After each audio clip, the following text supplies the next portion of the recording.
los datos matan cualquier relato, ¿no? Y los datos lo que nos dicen es que la población en su inmensa mayoría está totalmente de acuerdo, feliz con este régimen de excepción porque se le ha resuelto el principal problema que traía desde hace 20 o 30 años, ¿no? Que es el problema principal de la delincuencia. Si nosotros revisamos las encuestas de las últimas 3 décadas, vamos a ver que siempre se señalaba como problema principal la delincuencia. Sin embargo, ninguno de los gobiernos, ni de Arena ni del FMLN lo habían resuelto porque había toda una conspiración de parte de ellos, ¿no? Que les relegó prácticamente el 80% del territorio nacional a las pandillas, los convirtió en sus asesores o funcionarios invisibles, ¿verdad? Y todo eso a costa de la sangre de los sectores populares, porque la inmensa mayoría de los 120,000 muertos producto de la guerra social con la delincuencia son de los sectores populares, ¿no? Hace poco, ayer creo fue el precandidato de Arena salió diciendo que la seguridad no se come, tratando de cuestionar o poner o minimizar, digamos, este hecho histórico que es reconocido no solo a nivel nacional, sino que internacional. Entonces dice él, la seguridad no se come, pero yo le voy a lanzar una frase mucho más lapidaria que esa, ¿no? Los muertos no comen. Y esta guerra social estaba generando precisamente muertos. Entonces, yo creo que aquí los referentes más importantes para evaluar un año de régimen de excepción y un año de guerra frontal contra las pandillas, contra el terrorismo delincuencial, es la población civil, ¿no? Pese a los resultados positivos que ha dado este régimen de excepción, hay fuertes críticas de la violación de derechos humanos. ¿Cómo se debería hacer? O sea, no hay violación de derechos humanos. Cuando tú estableces un régimen de excepción, suspendes algunos derechos, y esa suspensión de derechos es el sacrificio que se hace como población para poder resolver un problema, ¿no?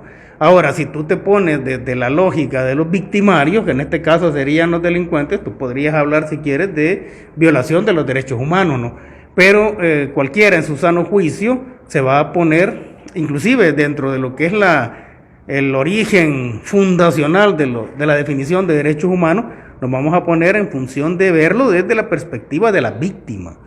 O sea, si tú evalúas lo que ha sucedido desde la perspectiva de los victimarios, tienes muchas cosas que cuestionar, ¿no? Pero si nos ponemos del lado de las víctimas, es decir, del lado de las personas que le fueron asesinados sus familiares, que fueron renteados, así entre comillas, mensualmente, que se les impedía salir a la calle, que tenían miedo de que sus hijos anduvieran solos, sobre todo de noche, que fueron prácticamente encerrados, a quienes se les decomisaron sus casas. Si tú te pones desde la perspectiva de ellos, aquí lo que hay es una recuperación de los derechos humanos de esas personas que son las víctimas. La oposición política tiene una carencia intelectual bastante notoria. O sea, en lugar de estar haciendo ese tipo de cuestionamientos, hoy es tarde, ¿no? Pero debería haberse puesto, ¿verdad?, a formar parte de la solución de este problema. Pero realmente el estarse oponiendo, fíjate que al final eso es coherente con lo que ellos hicieron. O sea, obviamente se van a oponer a resolver el problema porque ellos fueron parte de eso. Y es algo así como reconocer su complicidad, ¿no?, con esos grupos terroristas. ¿Sigue siendo necesario el régimen de excepción? Sigue siendo necesario. O sea, hay que resolver el problema hasta llegar a cero, ¿no? Si es posible llegar a cero. Si no lo haces, puedes echar al traste todo este sacrificio, toda esta lucha que se ha logrado durante un año. Entonces, el régimen de excepción debe prorrogarse las veces que sea necesario. Todavía hay reductos, incluso en San Salvador hay informes de gente en Cuscatancingo, mexicanos, Soyapango, todavía hay reductos. Tienes que ir por ellos.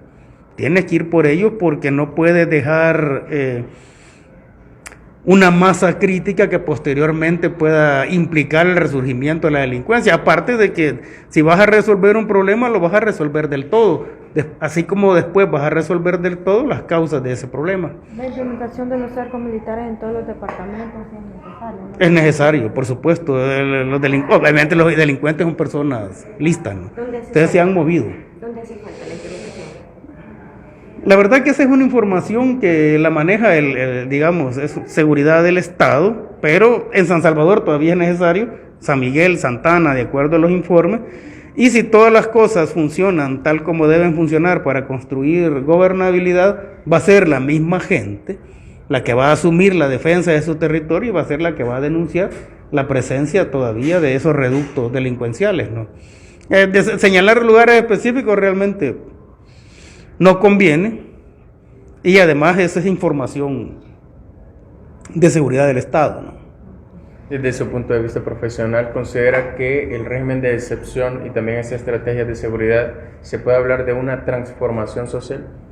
Obviamente, estamos hablando de una transformación social en un corto tiempo, estamos hablando de un redescubrimiento del país que estaba enterrado, ¿verdad?, por los delincuentes terroristas. Estamos hablando de una reinvención del Estado que tiene que implicar también reformas de otro tipo, por ejemplo, el combate a la corrupción.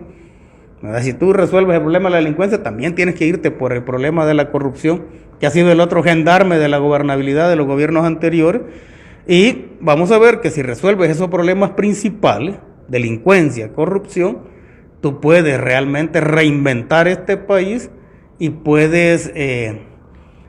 la idea es llevarnos hasta el siglo XXI, porque habían pasado 19 años y todavía nosotros no entrábamos al siglo XXI, porque veníamos moviéndonos con los patrones políticos del siglo XX. Muchas gracias.